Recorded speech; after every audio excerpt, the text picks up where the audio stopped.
તો લોકસભામાં પિયુષ ગોયલ સંબોધન કરી રહ્યા છે, સીધા જઈશું ત્યાં।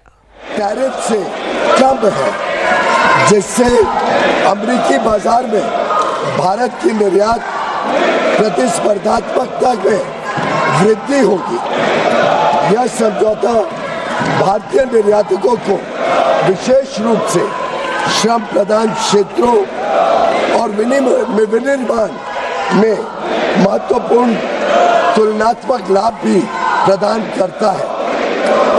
मैं इस सम्मानित सदन के समक्ष यह दोहराना चाहता हूं कि खाद्य और कृषि क्षेत्र में भारत की प्रमुख संवेदनशीलता का पूर्णतः ध्यान रखा गया है। साथ ही यह साझेदारी लघु और मध्यम उद्यमी, MSMEs, उद्यमियों, कुशल श्रमिकों और उद्योग के लिए नए अवसर खोलेगी। उन्नत प्रौद्योगिकियों तक पहुंच का सुगम बनाएगी और भारत के make in India for the world, design in India for the world और innovate in India for the world के दृष्टिकोण को साकार करने में सहायक होगी। यह ऐतिहासिक ढांचागत समझौता भारत अमेरिका संबंधों को मजबूत करने और विकसित भारत 2047 की दिशा में हमारी यात्रा को आगे बढ़ाने की दिशा में एक महत्वपूर्ण कदम है और यह दुनिया के दो सबसे बड़े लोकतांत्रिक देशों के बीच मजबूत जुड़ाव को भी दर्शाता है, जो स्वाभाविक साझेदार है और साझा समृद्धि के लिए मिलकर काम कर रहे हैं। मैं माननीय सदस्यों को सूचित करना चाहता हूं कि आगे की कार्रवाई के संदर्भ में दोनों पक्ष व्यापार समझौते से संबंधित आवश्यक तकनीकी प्रक्रियाओं को पूरा करने और कागजी कार्रवाई को अंतिम रूप देने के लिए मिलकर काम करेंगे ताकि इसकी पूरी क्षमता का शीघ्रता से लाभ उठाया जा सके। समझौते की विस्तृत रूपरेखा इन प्रक्रियाओं के समापन के पश्चात तुरंत घोषित की जाएगी।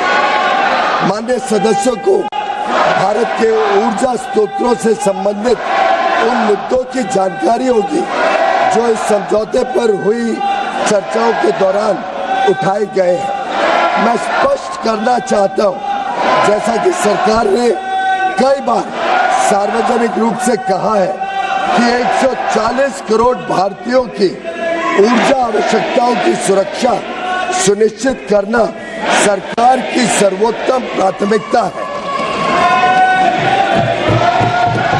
वस्तुनिष्ठ बाजार स्थितियों और बदलते अंतर्राष्ट्रीय परिदृश्यों के अनुरूप ऊर्जा स्रोतों में विविधता लाना हमारी इस कार्यनीति का मूल आधार है। भारत की सभी कार्रवाइयां इसी बात को ध्यान में रखकर की जाती है। अतः मैं माननीय सदस्यों से इन मुद्दों को समुचित दृष्टिकोण से देखने का आग्रह करता हूं। दोनों देशों के बीच भावी व्यापार अवसरों के संदर्भ में माननीय सदस्यगण इस बात को समझेंगे कि भारत और अमेरिका काफी हद तक एक दूसरे की पूरक अर्थव्यवस्थाएं हैं। जैसे जैसे भारत विकसित भारत के पथ पर अग्रसर हो रहा है, हमें ऊर्जा, विमानन, डेटा केंद्र, परमाणु ऊर्जा आदि सहित कई क्षेत्रों में अपनी क्षमताओं को बढ़ाने की आवश्यकता होगी।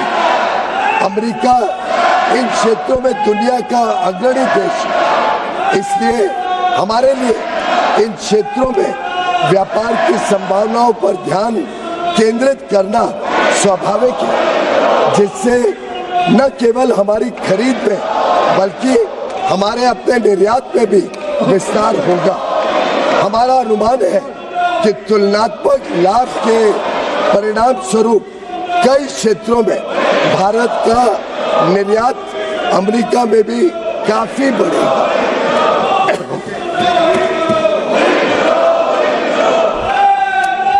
विश्व की सबसे बड़ी अर्थव्यवस्था के साथ यह ढांचागत समझौता जो आने वाले वर्षों में वैश्विक विकास और नवाचार को गति प्रदान करेगा, भारत की जनता एवं राष्ट्र के व्यापक हित में है और देश को बहुत लाभ देगा।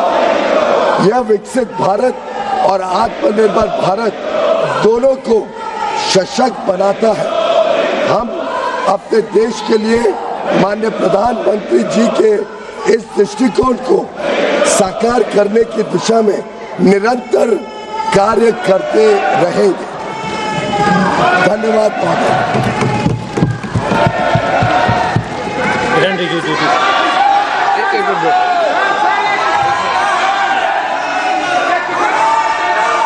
माननीय सदस्यगण, ये सदन देश के लोकतंत्र का उच्च सदन है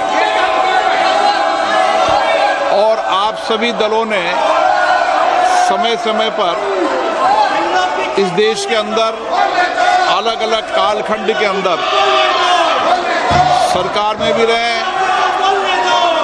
लेकिन मेरा मत है कि इतनी लंबी सरकार में रहने के बाद भी हम इस उच्च सदन की मर्यादाओं परंपराओं को तोड़ रहे हैं। विरोध का तरीका होता है, विरोध के तरीके और भी हो सकते हैं, लेकिन आप अपनी इलाके से छोड़कर उस जगह जाकर मर्यादाओं को तोड़ोगे तो देश के अंदर लोकतंत्र के प्रति लोगों का विश्वास भरोसा कम होगा। आप सब चुनकर आते हैं, सदन के अंदर सदन के बाहर विरोध का तरीका होता है, लेकिन हम इतने वरिष्ठ नेता आप हैं, आपने शासन किया है, लेकिन नहीं बोलने देंगे वो नियम प्रक्रिया से चलता है, लेकिन आप मर्यादा तोड़ेंगे उचित है क्या? आप इधर से उधर जाकर आपके सदस्य इधर से उधर जाएंगे, ये उचित है क्या? यही मर्यादा बनाना चाहते हैं क्या आप? आपने इतने साल के शासन करने के बाद आपने यही परंपराएं लागू किए। आप वरिष्ठ लोग हैं, बालू जी आप इतने सीनियर नेता हैं, ये देश में अच्छा लग रहा है कि आपको? आप इधर जाकर मंत्री बोल रहे हैं, आसन पे जाके खड़े हो रहे हैं, सत्ता पक्ष की तरफ बैनर लेकर आ रहे हैं। मर्यादा पहले भी विरोध हुआ है, लेकिन मर्यादा कभी किसी ने नहीं तोड़ी।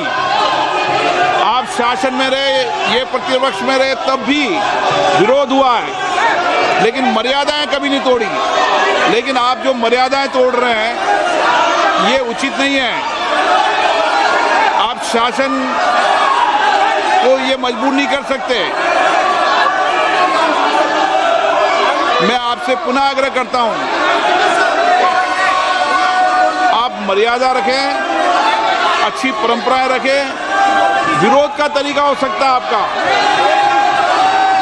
विरोध आवाज से नहीं शब्दों से होता है, विरोध तर्कों से होता है। नारेबाजी से, बैनर से विरोध नहीं होता, विरोध शब्दों तर्कों से होता है। असहमति मुद्दों पर होती है, वैचारिक मतभेद हैं, वैचारिक मतभेद बोलना चाहिए, ये सदन वैचारिक मतभेदों के लिए बोलने के लिए, लेकिन ये तरीका ठीक है क्या? नो।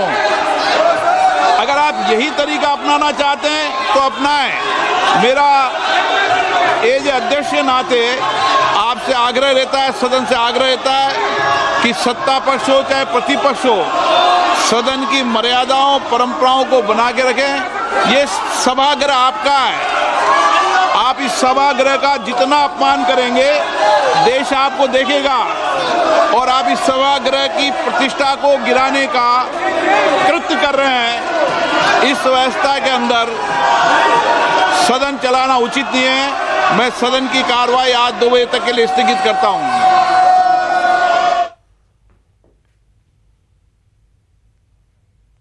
तो लोकसभा में વાણિજ્ય મંત્રીનું નિવેદન હતું, જે બાદ કાર્યવાહી છે તે સ્થગિત કરવામાં આવી છે હાલ પૂરતી.